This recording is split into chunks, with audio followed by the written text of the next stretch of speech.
Hey, it's McGann.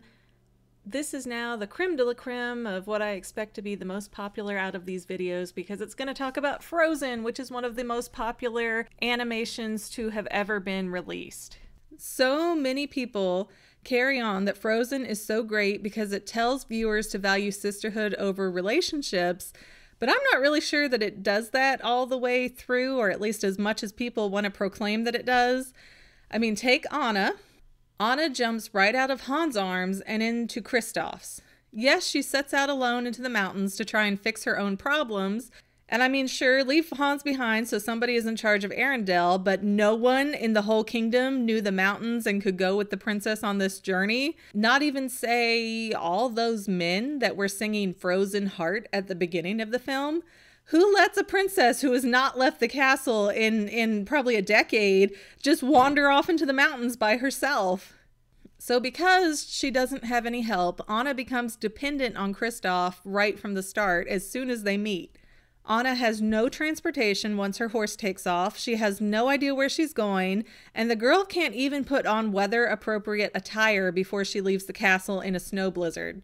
Anna is a helpless damsel in distress if I have ever seen one, even though Anna tries to make up for that fact by having lots of spunk and this never say quit attitude. It doesn't fix the fact that she didn't think any of this through, and that made her reliant on Kristoff. And especially after Anna gets frozen and she starts turning to ice slowly, it seems the whole film takes a shift from, you know, you've got this on your own, this is about you and your sister, to go get yourself a man to fix your problems because he can break the curse with true love's kiss.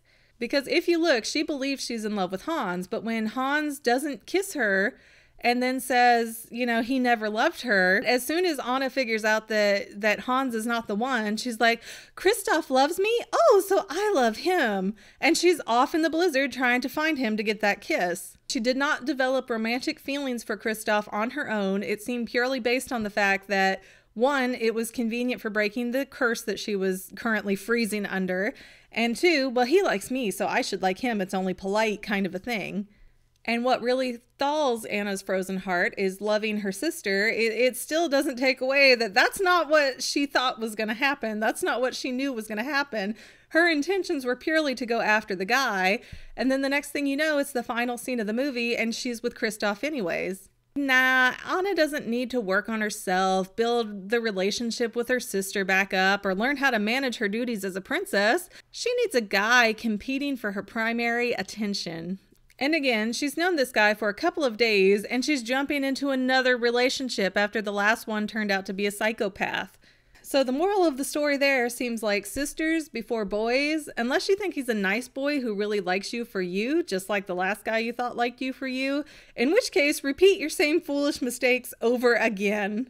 Now really, out of all of the 21st century princesses, Elsa is the only one who really doesn't go after a boy at any point in the film. Elsa is the only Disney princess that isn't being overtaken by the threat, if you will, of romance. And even though you could say that Merida never got romantically involved with anybody, the whole romance concept or marriage concept is the complete driving force of the entire movie. But Elsa has no men on the horizon, and she seems perfectly fine with that. However, I think there's something being said by not offering Elsa the traditional happily ever after of a husband and babies. I mean, Elsa is happy to have her sister, and she ends the film appearing to enjoy being the queen and serving her people. And while Frozen didn't introduce any characters who could have sought after Elsa's hand, that was also a deliberate choice of the script. So why would that be? Now again, a lot of people like to say, oh, well, that's because she's a lesbian. I don't think that's accurate. What I reason out through watching the film is that Elsa was trapped, contained, and controlled by her father for many years, and even for like 3 years after his death. That is some real psychological power to have over someone if you are controlling what they do and how they feel from beyond the grave. Now, the father wasn't a bad guy. We don't see him like in any kind of villainous way where he's beating his children or being an awful king. But he convinced Elsa that she was wrong, broken, and needed fixing. So when Elsa runs off from her coronation in shame and she starts singing Let It Go, she seems to actually be having a conversation with her dad, almost like the internal father that has embedded in her brain, because she's sitting there chanting to herself, conceal, don't feel, don't let them know, as if she's been brainwashed and she is just terrified to let that secret out. And as she sings Let It Go, she seems to kind of break free of that oppression and of any authority figure telling her who she has to be or how she has to live. And she ends up retorting to herself in that song with, well, now they know, let it go, can't hold it back anymore. And at that moment, Elsa gives herself permission to not live under her father's rules and judgment any longer.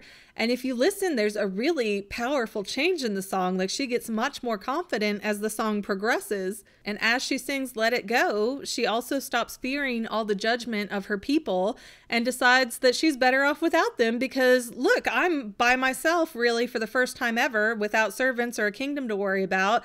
And I feel happy. I feel judge free. So she was quite pleased to be alone for the simple fact that alone means no one is there to judge her. And it was her father who decided that Elsa's powers were bad and ultimately ruined her childhood by trying to control her instead of embracing her uniqueness. I mean, they could have taken a different route. They could have had her try to train with the trolls or do something to get herself under control other than just make it go away. But that's not what he wanted, so that's not what they did. Elsa had no acceptance from the most important man in her life, and she was told that she had to be hidden away for her own good, just like Mother Gothel did to Rapunzel. Except at the end of Tangled, Rapunzel gets to go home to her loving parents.